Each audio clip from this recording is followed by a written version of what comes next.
Hello, Tiger fans. Thanks for joining us this week on the Perry Thomas Show. Matt Payton with you as we talk about the past weekend's game for the Fighting Tigers. We'll also look ahead to what's to come for Campbellsville football as the head coach, Perry Thomas, joins us. And, Coach, not the result you guys wanted. It's a big divisional game. I know you've kind of been chomping at the bit to get into divisional play. A really good first half, solid at times in the second half, but Faulkner just a little too strong offensively throughout the day. Yeah, I mean, they're a tremendous athletic team. Typically they're the most athletic team we play. Athletes from everywhere in every position, defensively, offensively, kicking game. So you can't make mistakes against them. And first half, we minimized our mistakes, and it gave us opportunity to take control of the game. Second half, we made those mistakes, and they exploited them. And against a team like that, you can't make them. It's hard to come back on. Offensively, we're still able to score points. Defensively, we're still a little suspect on that back end. And if you go back, even the running scores they had, they were set up by big plays downfield. And we just have to continue to grind. Me as the head coach and as the coordinator got to continue to find those answers to help us back there, because we're not going to get any more mature until another year. So we have to continue to grind. And I was telling you before we came on the air, if you watch that game, out of 80-something plays, there was 10 to 12 bad plays. The rest of those plays defensively, we played lights out ball. I mean, it's the type of defense you show at clinics. But on those 10 to 12 bad plays, they were very poorly executed. And a team like that is just like us. You exploit it.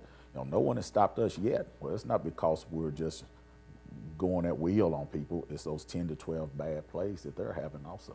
You talk about the athleticism of Faulkner. Couple that, Coach. There was one time I looked down defensively. They had 7 or 8 guys on the field that were 6'2" or bigger, 6'2", with the athleticism. They had a strong safety that was 6'4" and moved like a gazelle. I mean, they have some guys that you just don't see all that often in the conference. Right. They're in a great location.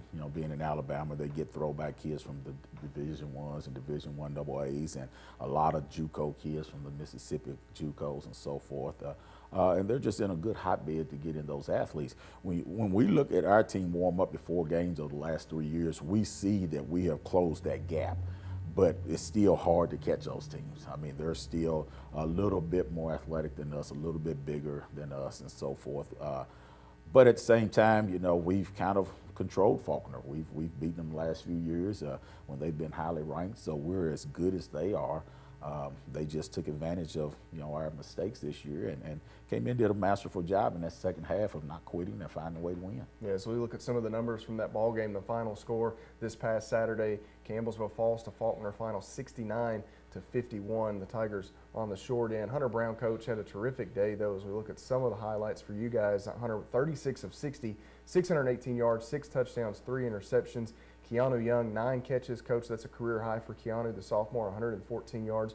Jordan Duff, a career high as well, 6 catches, 124 yards. And this day, this game, kind of some stuff that we may see more and more and more going on. I know that's not what you want to hear, but the way some of the rules are and different things, these monster offensive days, 650 total yards for Faulkner, and then Campbellsville with 593. Just one of those days the offenses were both clicking. Yeah, I mean, it was a very entertaining game for a fan. There's no doubt about that, especially that second half.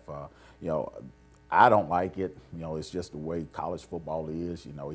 Even when you're playing good defense in college football right now, teams are scoring a lot. You look at the Louisville-Clemson game the other night, and both of those teams are outstanding defenses, and they still put up a lot of points. It's just the way the rules are geared, the interference calls and those things that give the offense a little more opportunities blocking downfield and so forth. But at the same time, we have to slow those teams up, and we held that team to 75 rushing yards, and they were a running team coming into the game and on 30 carries, but they were able to get hot in the second half through the air and make some big catches. As we take a look at some of the video highlights for those following along on WLCU TV, Coach, you guys were able to score out of the gate, a fast start for the Tigers as you take an early lead. And, Hunter Brown, you see the athleticism, his ability to move and manipulate in the pocket, gets a big catch there. I think that's Keanu Young with the catch on the sideline, gets a nice block from one of the receivers on the outside, and you guys go right down the field and score early and made it look relatively easily. Yeah, and I thought, we could move the ball against them. They are very athletic and very good, but, we got some good guys that can play, and obviously our offensive line has improved so much over the last few years, and Hunter's stepped in there doing a great job. The thing I liked about us is we weren't just a Tyus Alcorn type show. We had other guys catching the ball. Defensively, we were swarming and playing with great intensity, got some takeaways and things early, and was putting the fire out. And you guys go up 14-0 early. It's Zarek Willis and then Tyus Alcorn with that second touchdown grab there, Coach. And that's something that just has become old hat for him. That fade ball, he's about as good as they get. Yeah, I mean, he's as good as you're going to find in the country at any level of doing that. And, they were able to answer the call. I mean, they're an athletic team, and we knew it would be a battle, but we were hoping we could get to them with our front. And we got some pressure on them and got some sacks early. Torres Boyd with that sack there as you're following along, and Torres ended up leaving the game with an injury. We didn't see him in the second half, but it was a 14-point game there early, Coach, and in a lot of ways it mirrored what we saw a year ago down in Montgomery. They jump out early, and there's some head scratching and thinking, this may be a long day, but you guys flipped the script in that game on them. This year you get out to the hot start, and this is kind of one of those things, and maybe what this rivalry is becoming between you two. I mean, it's a battle, it's a shootout. Even when the games have been tight scoring, they've been kind of a seesaw type of battle where you just got to play the entire game. And, I thought our guys did a great job of not quitting and fighting back. And it is getting frustrating for them. It's getting frustrating for the coaches that, we're not able to finish the games. But, at the same time, these guys are resilient. They come back to work each day. So they're going to continue to get better. Tyus Alcorn with a long touchdown catch there. Now another sack. The Tiger defense there, Coach, and you guys go into halftime. The score at the intermission 34-20, and I know post game you mentioned some plays that you felt like maybe you left on the field in that first half. It could have been a greater margin. Well, and that's the thing that when we were able to score 50 points, that's great. But at the same time, we talked about it because we're so young on that back end on defense. We're always suspects, so we can't leave points on the field, and we left some out there in the first half and even in the second half that could have been the difference in the game. And there was a 21-point margin in the game where we had five turnovers, and I think 3 of those were scores. One a pick six, another one that gave them the ball around the 10 or 12, and another one we fumbled a punt and they scored on that. So those are the things that we can't do. We got to protect each other, protect ourselves by not making those mistakes. Still continue here with some of the highlights again for those following on television. The front line for you guys, it felt like you never gave Clayton Nicholas, a ton of time to sit back there. He had to make quick decisions all day. Well, and that was the key, is you don't want them to be able to run their complex routes. You want to make them throw it out and make the tackle, and we did that so well early. In the second half, we still got after them, and they didn't run complex routes on us. They were able to just catch simple passes and score off of them, or get down to the 5 or 10 where they could run it in. Another fade ball there for Tyus Alcorn, and you talked about the running attack for Faulkner. You really put the clamps on him. However, Joe Jones was able to take advantage. He picked up 5 touchdowns, but overall the numbers on the day for Joe Jones not great. He just had a lot of short carries. Yeah, he had. I mean, they throw a ball, get down on the 5 or so, and they get in that little wildcat, and after 3 plays he would get it in. So it wasn't like he had a monster day or anything. I thought we held the running game in check, as evident by I think they had 2 yards of carry. But then we would make mistakes like that where we had perfect coverage all across the board, and for whatever reason the young DB decided to go in front of the receiver while the quarterback was scrambling before the ball was even looked at him, and then the receiver takes off and we can't catch it. Yeah, and that may have been that backbreaker there, that last one to Keithon Redding, and you guys come back, and I think you have a big touchdown catch by Deron Osborne late to close out the scoring for the Tigers, and here's an interception, Coach, and this I guess maybe actually been the backbreaker. Wilder, the DB. Well, they gave him the big separation right there, so now it's a struggle to try to finish, and we got to make that tackle right there. We're going to throw some picks, but we got to make the tackle to save us from giving up the touchdown, to give us our defense a chance to fight. Give me your thoughts. There were a couple penalties for celebration as they crossed the goal line. That time he dives in, and Tyus had done something similar in the game. They didn't call that. It just seems like they're so quick on these kids with those flags. Well, I think football, if you look at it, football is the only sport where you can't have fun and celebrate. And there's a difference between trying to embarrass someone. But if you watch basketball, basketball guys get up and throw their threes up after shooting threes and act a fool after dunks. Soccer, they run and slide and take knees and jump all over each other and so forth, and which that's great. But football, for whatever reason, it has to be a pristine, clean sport. If you get up and have a celebration, if it's not just spontaneous, they're going to flag you. And I think it's inappropriate. I think the nation has got carried away with it. That guys can't go out and they work hard and can't have fun. I think there's a difference in taunting and just having fun and celebrating. And somebody's in someone's face and pointing at them and things, they need to be flagged. But just to dive in the end zone or to jump on each other and celebrate in the end zone, it's crazy. And it's the only sport where that happens. Yeah, I'm with you, Coach. And as we wrap up this Faulkner game, we do want to mention Bradley Bates, conference special teams player of the week, couple field goals, extra points, I think perfect on extra points this past weekend. Bradley continues to be a really strong point for you guys, especially when it comes to putting points on the board. Yeah, I mean, tremendous job for us, and we actually, we put a little heat on Bradley last week. We had our backup kicker kicking some, and I think it, forced him to step up a little bit. And heat is good, and he did a great job for us. The Tigers have an off week this week. We'll step away, come back, and take a look at some of the standings around the Mid-South Conference. Later on in the show, we'll preview some changes coming in the Mid-South Conference down the stretch as well. Stay with us on the Perry Thomas Show.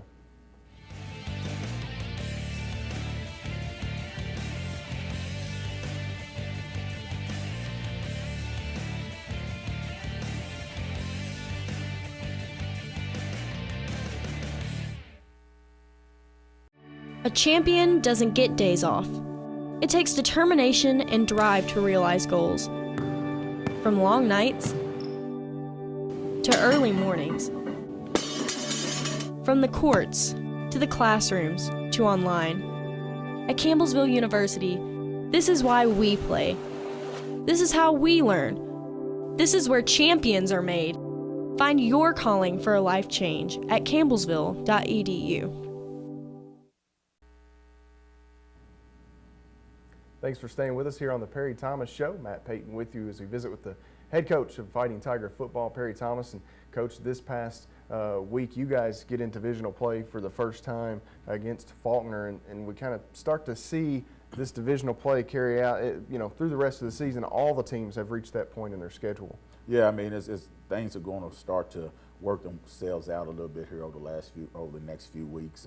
Everybody's going head to head. There'll be a few out of league games left, but not many. Most of us, each week is going to be playing someone in league or have the week off. So you'll begin to see things shape up a little bit better and the picture will come clear. The great thing about the loss for us is kind of like a couple of years ago when we lost to Cumberland University is one loss in this league isn't going to kill you. It may hurt your playoff chances, but it's not going to kill your opportunity to win the league. We just have to go undefeated now in the league. We lost to Cumberland University a couple years ago and still went on to be co-champions, and we'll have that opportunity this year, but we have to start winning. But right now there's some tough teams left. You look at Bethel's undefeated on the season. Lindsey Wilson's undefeated on the season. Reinhardt's undefeated on the season.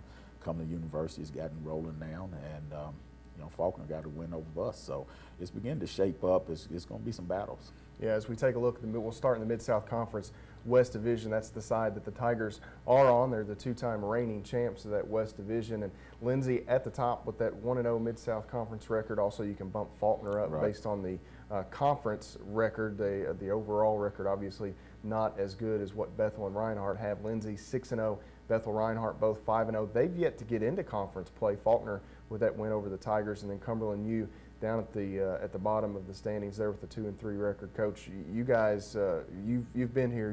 You've sang this song. You've done this dance with that early loss in divisional play. You talk about the importance of running the stretch, but there are no cakewalks in the conference and on this division. It's every week a real battle. It's going to be a battle every week, and not just with us. With all the teams in there. There's obviously Reinhardt is probably head and shoulders above everyone right now, talent-wise. And maturity-wise, and Lindsey Wilson's up there. But when you look at it, I mean, there's every team in there that can knock each other off. And you take a few plays away from us this year, and we're sitting here 4-1, 5-0. I mean, it's just a few plays. It's that close. And the same can be said about the other teams. So every game's going to matter. Every game's going to be a battle. I think that every team has to approach each week like it's going to be a tough dogfight because there are no easy victories. Yeah, and we talked about this off the air a little bit. You see a Campbellsville, and you may be 1-4, but those teams don't want to see the Tigers come to town. Well, exactly. You know, you may look at the scores we're giving up and so forth, but at the same time, that game the other day was a battle. I mean, it wasn't over until the end of it. It was a battle, and you know, people haven't stopped us yet, and we're 1 or 2 plays away from getting those stops that will make a difference. So I don't think there's anyone, and I've seen just about everyone on film in our league right now, and there's no one that you're going to look at and say, hey, that's going to be an easy win. That's going to be a cakewalk. I think everyone understands that you better show up to play or you're going to get beat. As we jump across the conference to the Mid-South Conference East Division, Coach, you look, Georgetown at the top of the standings with a 2-0 divisional record. Also Union 2-0 in division. They're 3-2 overall. Georgetown 4-1. Cumberland's 1-1. U Pike 1-0. So they should actually jump them in conference standings. However, you look at the overall there, U Pike with 1 more loss than Cumberland's. KCU Bluefield 0-1 in conference, and then Cincinnati Christian down at the bottom. That's the only team remaining that you'll play from the East Division. They're 0-6 as is Bluefield, but Cincinnati Christian, the only team on the other side that you'll see. But that side of the division, you know, I know a lot of times the West gets a lot of the hype, but still some very good teams over on the other side. I mean, you look at the other side. You know, we've lost to a couple of those teams over, 3 of them actually, and they're capable of, you know, of beating everyone now. You know, they're struggling a little bit against the West still. You know, the West is still probably a little ahead other than Georgetown maybe. You know, my guess would be Georgetown will probably win that side, but, you know, Union and U Pike, those teams could beat them. So it'll be interesting over there also. Yeah, and another thing about that side that really stands out with Cincinnati Christian being the new team, they've really been thrown into their divisional play. So you see a lot more divisional games on that east side than we have the West. Right, and you know, I think they have 1 or 2 more teams than us, maybe 1 more team. So they'll have to get in league play a little earlier, whereas ours is just now really kicking in. Well, Coach, we'll take a break. We'll come back. We'll take a look at some of the changes that are coming for the Mid-South Conference starting in 2017. If you haven't heard, it's big news. We'll talk with Coach Thomas about that here on the Perry Thomas Show.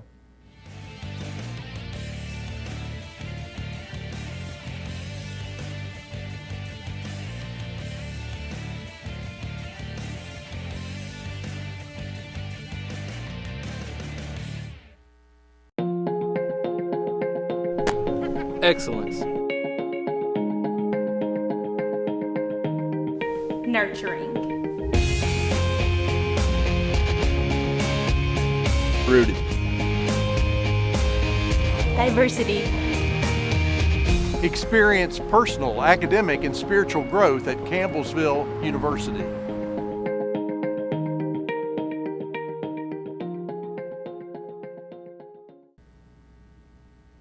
Welcome back to the Perry Thomas Show here on the Campbellsville University Sports Network. Matt Payton with you as we visit with the head coach of Fighting Tiger football, talking about things going across the Mid-South Conference as well as some changes coming up to the conference now. And Coach, is a little bit of a different format for us this week. Coaches out recruiting for you, so we'll extend this last segment here. And big changes coming from the conference. It was announced actually in the summer that this is going to become basically a mega conference pretty much. We've seen some of this start to unfold at the Division I level. You've got a lot of teams jumping and some teams that have been perennial mid-majors jumping up to major conferences. Well, the Mid-South Conference is going to go 3 divisions, I believe 21 teams, the final number, and this thing's going to be massive. Teams as far south as Naples, Florida are going to enter the Mid-South Conference.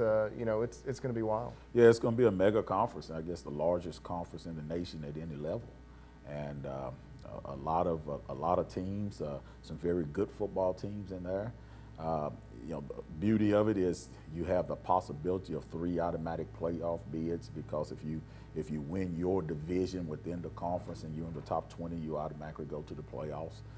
The tough part is it's going to have some travel, and not everybody's going to be automatic bid, because there's going to be some good games and crossover games, but it's going to be a large conference and a lot of excitement for the fans. Well, there'll be 3 divisions with this new alignment in the Mid-South Conference. We'll take a look at a graphic for those following along on WLCU TV. We'll start on the far left of the screen, Coach. The Appalachian Conference will consist of Bluefield, Virginia, Cumberlands of Kentucky, Point out of Georgia, Pikeville, Kentucky, Reinhardt, Georgia, and St. Andrews, which will be a new program starting in 2017, located in North Carolina, and then Union, Kentucky. Coach, several of those teams, I think 4 of those teams in the Appalachian side, you've actually played this year. Right. You won't see them near as frequently with this new setup. Right. There's a chance with some crossover games we'll play a couple of them, but you know, it will change things for you. It will change your travel, obviously. You know, instead of having a short trip to Union or to U-Pike, which is about 3 hours, you know, you may have to go down to Florida and Georgia a couple of times. So it will certainly, you know, change the teams you're familiar with seeing. And but I think, you know, the fans will like seeing some different faces also. That's going to be a tough side. You know, with Cumberland, Kentucky, and their traditionally been really strong. U-Pike coming on strong in Union. You know, I think St. Andrews, because of their location, is going to have the opportunity to get good pretty quick. And then, of course, Reinhardt's in there, and you know, none of them want to play Reinhardt every year for a league championship. Yeah, Reinhardt probably going to be viewed as the cream of the crop when we first begin this new conference. Then we'll take a look at the Bluegrass Conference as well, Coach. You guys will be in that Bluegrass Conference made up of mostly Kentucky teams. Bethel of Tennessee, then Campbellsville there on the screen. Cincinnati Christian, the newcomer this season to the Mid-South Conference and football in general. Cumberland out of Tennessee. Georgetown, the old rival, back in the division now. Kentucky Christian and Lindsey Wilson College. So arguably, Coach, your 2 biggest rivals now back in this Bluegrass division with Lindsey and Georgetown. And, you know, that's going to be a tough one as well. Yeah, no doubt about it. That's going to be a dogfight in there. I mean, you got teams in there like Bethel, who's undefeated right now. And up until a couple of years ago, Bethel had won the East or the West side, you know, 2 or 3 years in a row. Cumberland, Tennessee, the traditional power force, and then you have, you know, Georgetown, Lindsey, and us that's been battling for championships the last 2 or 3 years, and it's just going to be a dogfight in there for sure. There's no easy games in there. You can have a great team and come out of that side with 2 losses. And still be conference champions, because it's going to be a battle. And then we take a look at that final division, and this is really where most of the changes come from. That Sun Division or Sun Conference, however you want to look at it. Those teams in Florida, Ave Maria, Coach, located down in Naples. Edward Waters, Faulkner of Alabama will go in the Sun Conference. Southeastern, Warner, and Weber International. A lot of those teams located in Central Florida between Tampa and Orlando are in that area. I think 2 or 3 of those schools. But Ave Maria all the way down in Naples, and that's when you talk about travel for Campbellsville, and it gets no longer than that. Yeah, I mean, 2 years from now we have to make that trip, and hopefully it's going to be on a plane, because that's a long way on a bus. But and that's going to be a tough side also, and the reason is, you know, number one, they're very talented teams down there. All of them have good athletes, and the second thing is no one wants to go to Florida in September and play. I mean, the heat gives them a decided advantage. You know, the humidity and the heat index is so high during September that it's tough. So that's going to give them a decided advantage, and I mean, it makes that side really tough. So I just think it's going to be a tough league. I think it's going to be demanding. There's going to be a lot of knockoff of interconference games, and it's going to be a challenge to get 3 automatic bids in the playoffs every year. Yeah, and you mentioned that advantage going down there. The season, it kind of, you know, lends itself to that Florida weather, the way that, you know, you can kind of, even when it cools down in Florida, it feels good. But those teams, if they have to come up here in late October, early November, that's going to be a rude awakening for them as well. No doubt about it. I mean, when they come up here and they're used to it being 70 at home, and they get up here and there's 40-degree games in the second week of November or the first week of November, it changes things for them. So it's going to be a tough league. I think the fans are going to be excited, see some different faces. It's going to take a while for them to get settled in and get your fans out for some of those games, because they don't know those teams. But I think overall it's going to be a great thing. Well, let's talk a little bit about scheduling for that. You talked about the crossover games. Obviously, you'll play each team in your division throughout the year. That's going to be about 6 games or so. Then you've got those crossover. You're going to cross over one game of the Appalachian, somebody will come to you. One game in the Sun, and then I think somebody comes to you. Is that correct? The way you understand it could be 2. I think, and I can't remember off the top of my head, but it seemed like in 2017 we will play Point, which is out of the Appalachian, and we will also play Warner and Ave Maria, which is out of the Sun. So we'll have 2 games from the Sun. and we'll have point, and that'll give us 3, and then I guess the rest of them come from our Bluegrass division. I think certainly going to get interesting across the Mid-South Conference. Coach, thanks for joining us this week. Sir. Enjoy the bye week, and we'll talk to you next week as we get set for Bethel on homecoming. Sounds good. All right, thanks for tuning in this week on the Perry Thomas Show, the Campbellsville University Sports Network. Matt Payton here, and we'll see you next week here on the Perry Thomas Show.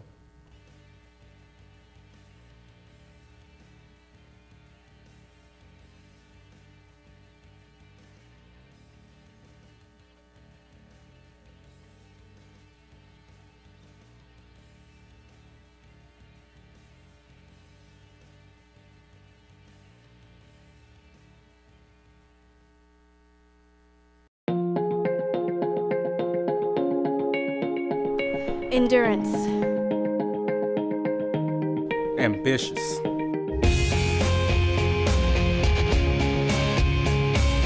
Dedicated. Fellowship. Purpose. Find yours at Campbellsville University.